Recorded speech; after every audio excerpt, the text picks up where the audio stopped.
Good evening and welcome to What's Your Story? My name is Catherine Mwangi. Tonight we have a conversation with His Excellency, the Ambassador of Ukraine to Kenya, Andriy Pravednik. I am really interested to know more about the war happening in Ukraine right now and of course the story of who this man is. So move with me, let's go meet him. Your Excellency, how are you?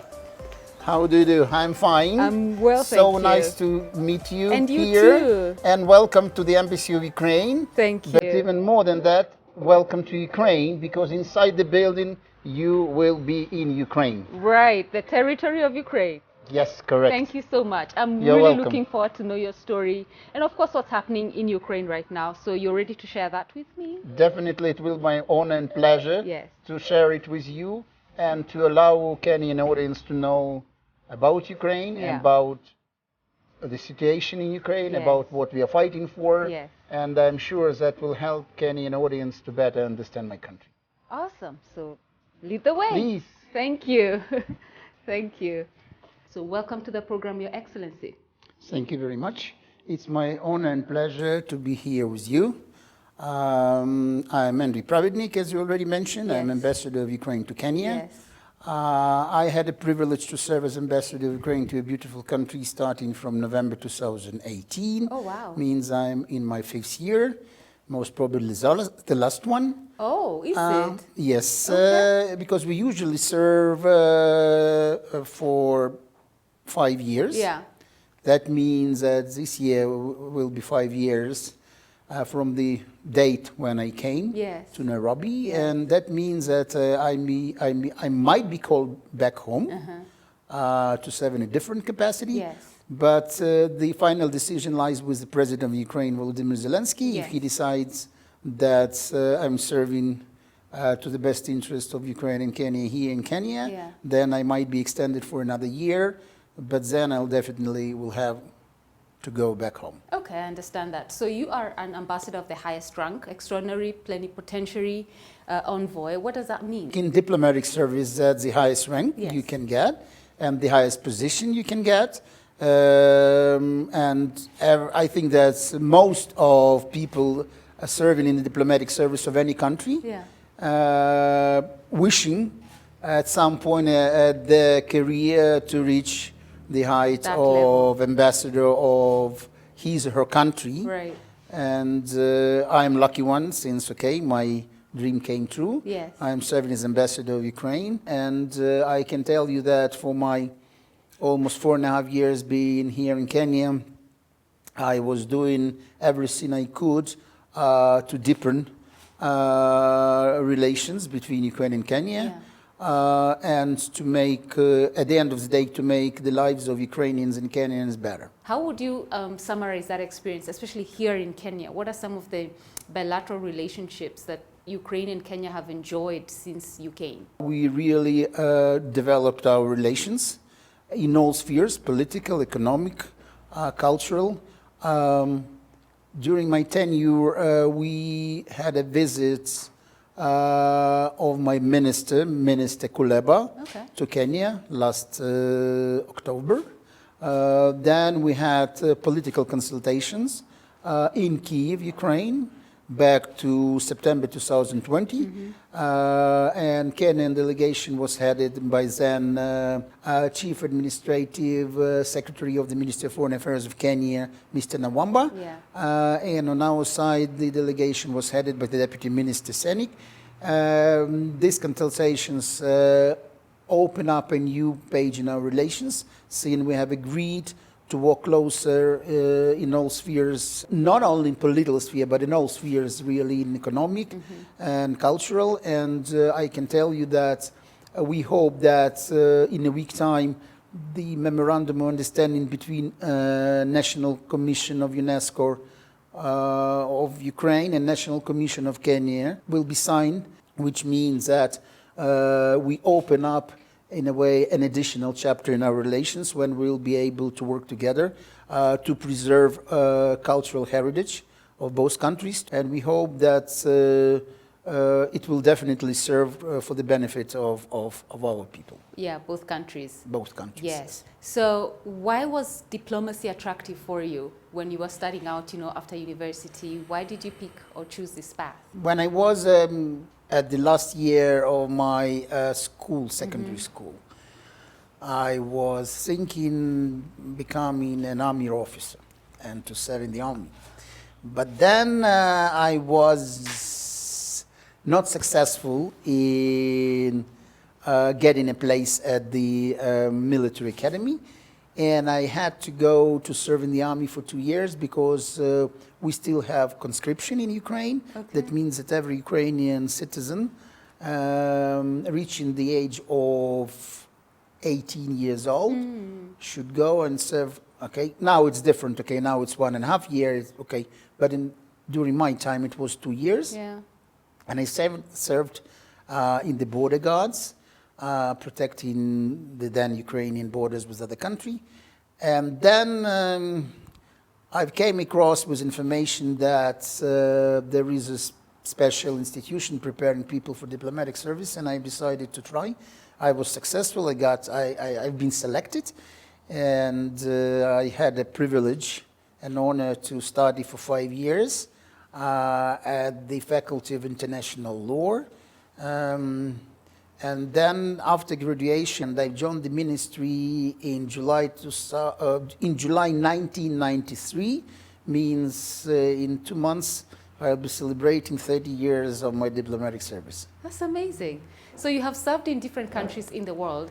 Actually, here in Africa, you're just not in charge of Kenya, but also Rwanda. I'm accredited also to Rwanda Yes. and Tanzania, Yes. but I'm also responsible for Burundi, Oh, I Uganda, Malawi, and Comoros. Those are how many? 7? Yes, correct, ma'am. 7 countries. So Yes. how do you pay attention? How do you give each the attention it deserves? Yeah, it's not easy since my staff is not very big. We only have 4 diplomats working with me, Yeah. my colleagues. Yeah, we are trying our best to be able to develop relations with all these countries. The main responsibility lies on me and my colleagues vis-à-vis countries where I am accredited, Yeah. and that's Kenya, Tanzania, and Rwanda. I see. Okay, so the places that you have served Ukraine in different parts of the world, like for example the US, the Netherlands, here in Kenya, and of course the countries you mentioned here in Africa, what are some of your memorable experiences in each of those cities? My first assignment was to London. It was 1994, 1998. And for me, the most memorable there is when my daughter came across with Princess Diana. Oh. That was in 1996. And my daughter was only 3 years old, but she was already started to talk. And they talked with Princess Diana for a couple of minutes. Oh, wow. And the reason why they met was quite unusual. My daughter actually ran away from her mom, and the road was very close. And Princess Diana was getting out of the car and picking up my daughter, not allow her to go to the road. Yeah. That's, I think, was the most memorable event of my time in London, because exactly a year after that, Princess Diana tragically passed on as a result of a car accident in Paris. Yes. And I think that was the most memorable. Then I served in The Hague, in the Netherlands, Yeah. and for me, professionally, the most memorable event was attendance during a number of different gatherings in the Peace Palace, Yeah. where the International Court of Justice held its sittings. And that was also really, really important for me, since I'm lawyer by background, and in The Hague I've served as part of the embassy, but I was deputy head of mission and legal advisor. Right. And for me, that was really, really interesting, important, and honorable to attend different sittings from International Court of Justice, which is the highest judicial organ of the United Nations system. Your experience here in Kenya, you know, what do you love? You've been here 4.5 years now. I think that Kenya, one of the gems in Africa vis-a-vis different natural wonders, if I may say that.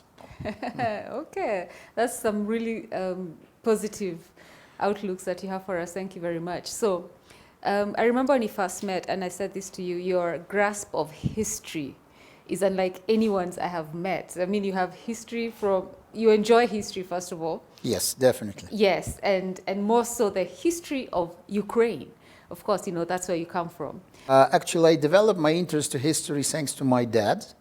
And when I was a small boy, when I started to read, the first books I've been introduced to were history books. And my dad actually developed that interest in me. And we even traveled with him in Ukraine to different historical places when he was with us. Unfortunately, my dad passed away last September, but I really grateful to him for developing that interest in history, and especially to the history of Ukraine. And that is how it happened. Yeah. And then, even being student or even being already a part of the diplomatic service, when I have time, I'm trying to read history books. Okay. So growing up as an only child, what was that like? Yes, honestly, I have always been dreaming of having a brother or sister. It did not happen for many reasons beyond of my control. Yeah. I was envy towards my friends who have brothers and or sisters. Yeah. On the other hand, all attention was focused on me and my parents and my grannies on both sides. Tried to give me everything they knew, to teach me how to be a good person, how to respect elders, and how to be a decent member of the society. Yes. So, and now coming to your family, you tell us, about your family. You have 2 children? Yeah, I have 2 children. Yes.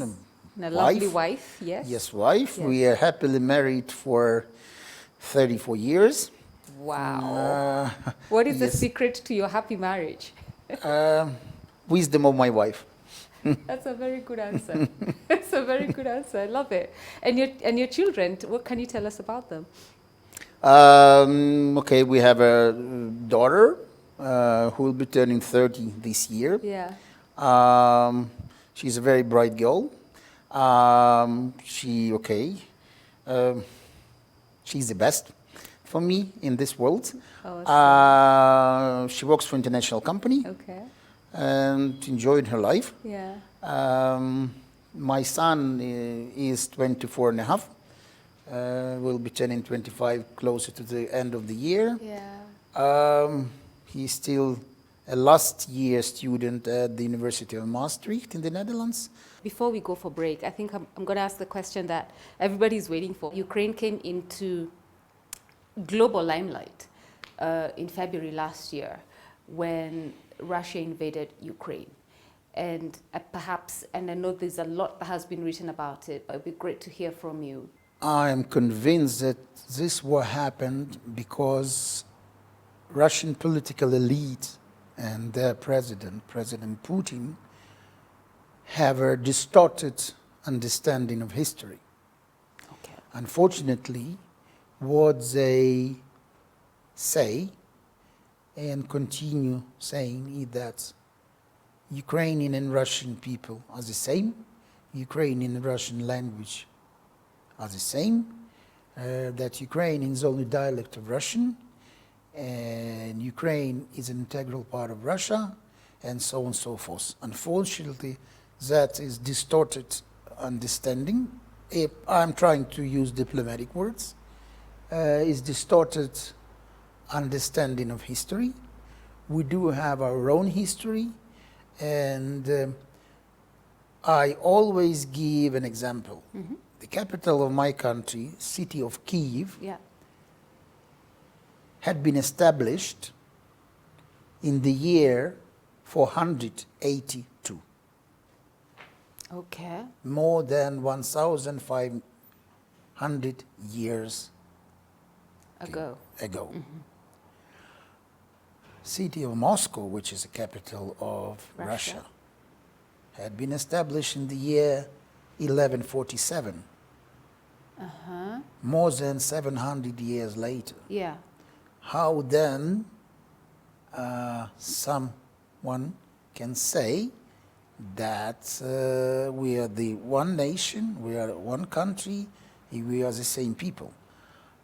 Definitely, if those who support the Russian variant of history might say, yes, but Kyiv at that time was not Ukrainian city.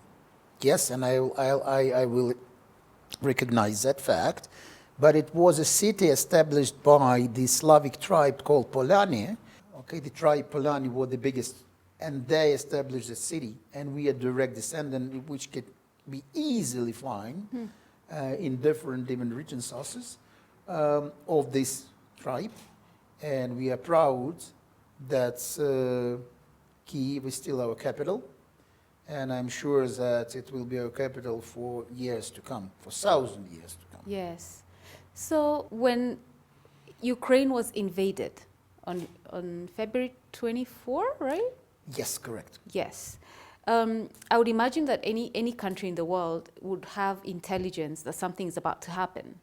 And in this case, I could be wrong. So you're obviously very free to, clarify my thoughts. Was there any indications that that would happen? Had there been pre-talks? Any sort of like, Russia is planning to do this, so I hope you all know that. So was that there before the 24th? Definitely there were some indications of some movement of troops on Russian territory, but we never thought that they would dare to invade. And even their president, a couple of weeks before the invasion, stated that they're not going to invade. And actually, they don't have such an intention. Right. Unfortunately, he lied. He lied to everyone. He lied to the world community, to the international community.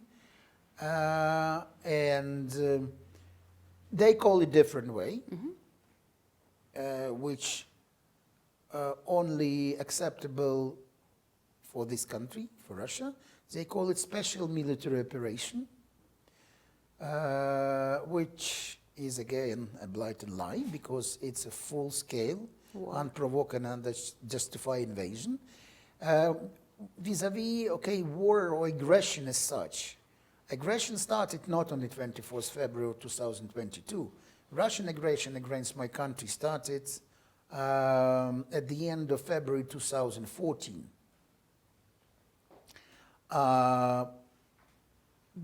By occupying, by Russian troops, Ukrainian Crimea.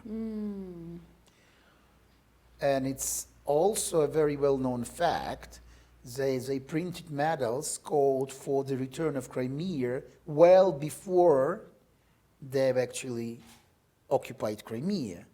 And the date on these medals is 20 February 2014. They knew that they're going to do so. They knew that they're going to occupy integral part of my country, but they still did it. And they're calling Crimea part of Russia now. But most of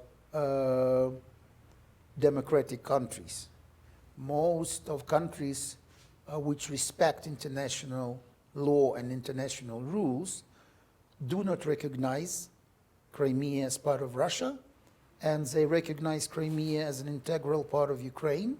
And it had been stated on a number of occasions in different resolutions approved by the UN General Assembly. And we hope that sooner rather than later we will be able to return Crimea, and we'll be able again to visit Crimea, to enjoy the beautiful nature of this peninsula. Since you know, Crimea is also a unique place, especially the southern part of Crimea. The climate there is really, okay, God blessed, especially for people experiencing the problems with their lungs. Okay, means that anyone who has any issues with lungs, highly recommended to go to Crimea, to stay there for, okay, preferably for 3 to 4 weeks, and just enjoy the air, okay, just breathing, taking walks, sunbathing, okay, swimming, and definitely it brings a positive result. And I hope that Crimea is Ukrainian, and we'll be able to enjoy visiting Crimea, and we'll be happy to invite all people who will be willing to come and see our beautiful germ to Ukraine, and to spend time there and enjoy it. Okay. I'll come back with a question on that, but not now. Right now we have to take a commercial break as we enjoy our water here, having a conversation with His Excellency Andriy Pravednik. Have I said it right? Yes. And we have a conversation about, obviously, his life, his background. We've so far touched also on his family, and we'll be delving deeper into what this war is about and what his hope is for his country, Ukraine, and also how we in Kenya can benefit from those relationships between Ukraine and Kenya, given he's been here the last 4.5 years, this being his 5th. A commercial break now ensues. We'll be back right after this. The peace talks can only be entertained if and when Russian troops will go back to Russia. These occupied terrorists will go again under control of my government, and then let's sit and talk on what conditions we should continue to live as neighbors.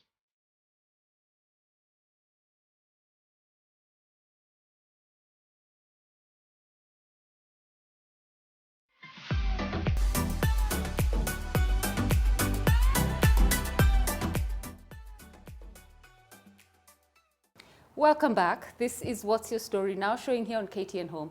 Tonight, a conversation with His Excellency Andriy Pravednik, the ambassador of Ukraine to Kenya. But what does a war do to the global economy? Unfortunately, the Russian war against Ukraine has a serious implications for the world economy. Okay. One of the most important negative implications is the break in different logistical chains. As you know, and unfortunately, the reason for many countries, including many countries in Africa, to realize that Ukraine is one of the major guarantors of food security only came when the war started. Yeah. And when all these logistical chains has been either broken or put under serious challenge. And I would allow to remind the audience that after the start of the invasion, for 4 months, Ukraine was not able to export its crop. and we one of the biggest producers of different crops. Yeah. Wheat, barley, maize, soybeans, sunflower, and sunflower oil. And unfortunately, for these 4 months, world markets were not receiving any single gram of Ukrainian crops. Yeah.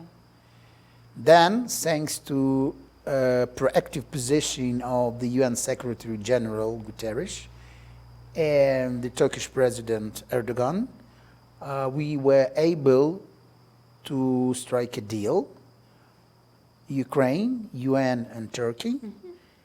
That's one agreement, and separate agreement between UN, Turkey, and Russia.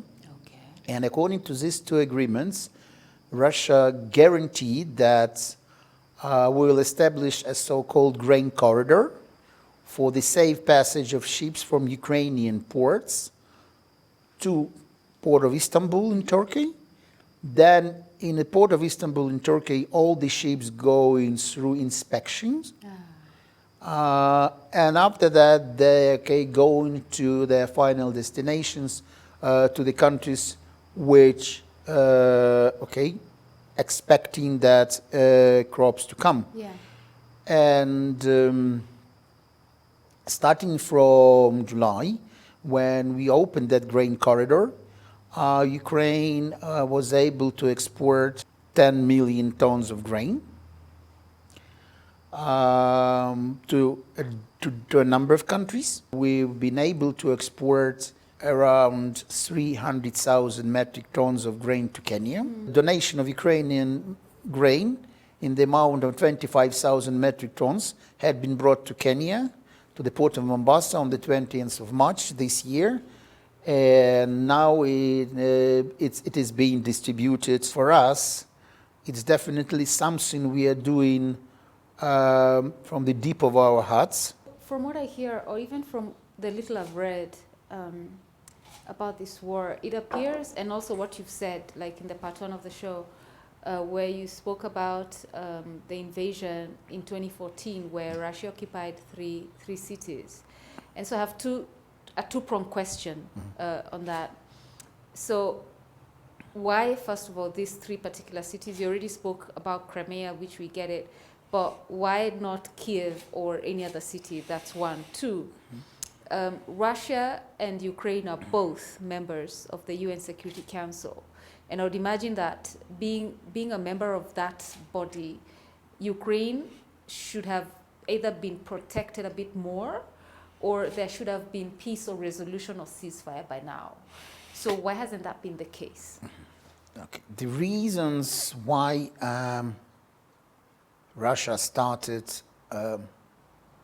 occupation of some parts of Donetsk and Lugansk region, or as they call it, Donbas region of Ukraine,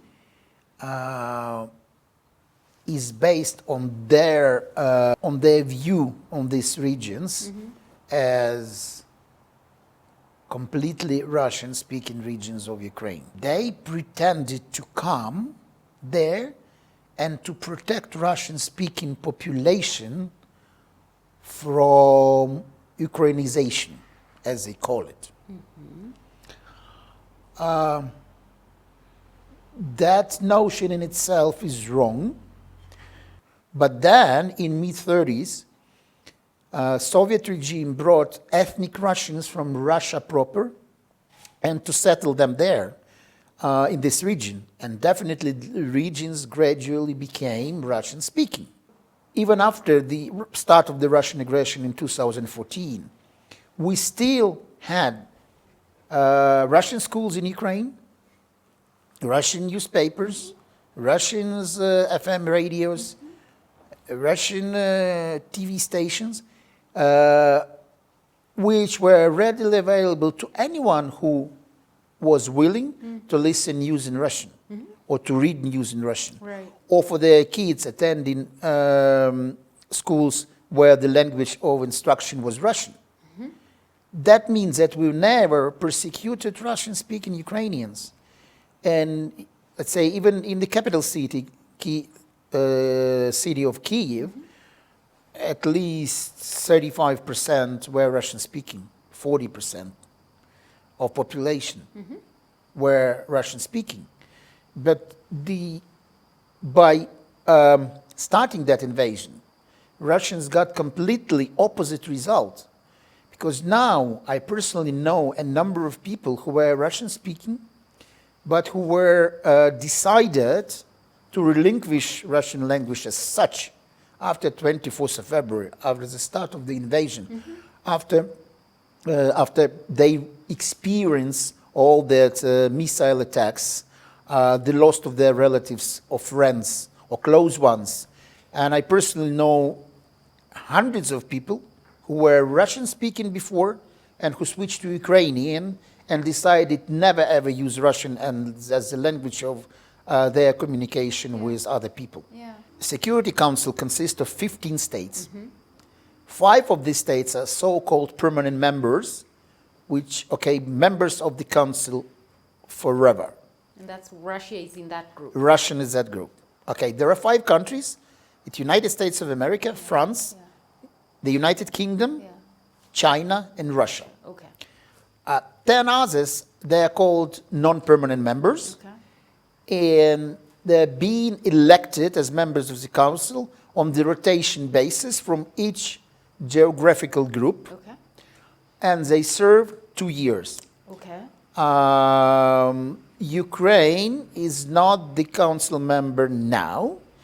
And yes, we've been, last time we've been the members of the council was 10 years ago.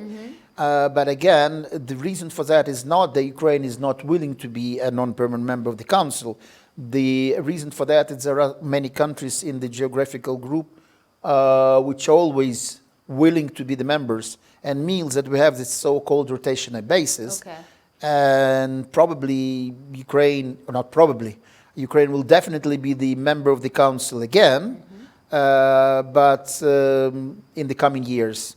Not tomorrow, not today, unfortunately for us. Do you feel that your country, Ukraine, is receiving adequate support from the international community? I think that we are receiving a strong support from the international community in different ways.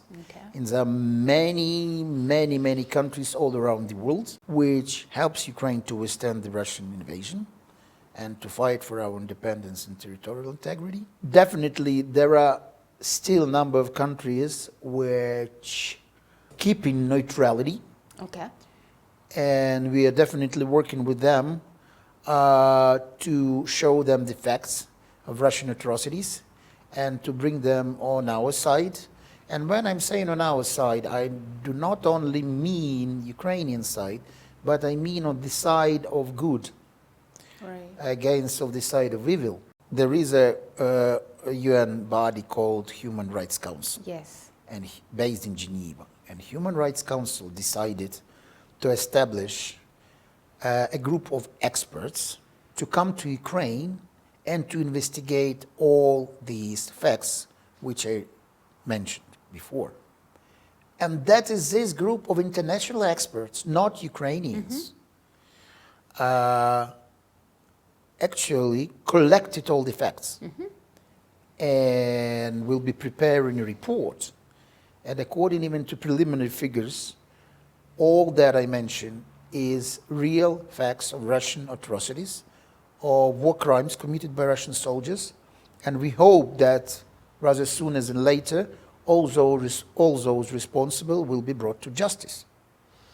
But what is even more important is to bring to justice those who decided to invade Ukraine, those who give orders to kill Ukrainians, and we hope that special tribunal will be established to this end, and all those political and military leaders of Russia responsible for war crimes, crimes against humanity, will be brought to justice and will serve their sentences. Have there been any efforts by anybody, any organizational body, to bring Ukraine and Russia together on one table and look for opportunities for peace? You know, have peace efforts been explored? The peace talks can only be entertained if and when Russian troops will go back to Russia. These occupied territories will go again under control of my government, and then let's sit and talk on what conditions we should continue to live as neighbors. And quite recently, the spokesperson of Russian president said that Russia will be ready to sit and talk on peace only if Russian interests will be taken into account properly, put it that way, or will be respected. Okay. And by saying that, he meant that we should recognize, as they call it, a new territorial reality, that occupied territories, from their point of view, which is ruining the international rules order, they consider these occupied parts of Ukraine as being parts of Russia now. Ukraine is definitely ready to talk about peace, and a very sound example of readiness of Ukraine to talk about peace is the peace plan presented by the President of Ukraine, Volodymyr Zelensky, during the G20 summit on Bali last autumn. Oh, there's a peace plan?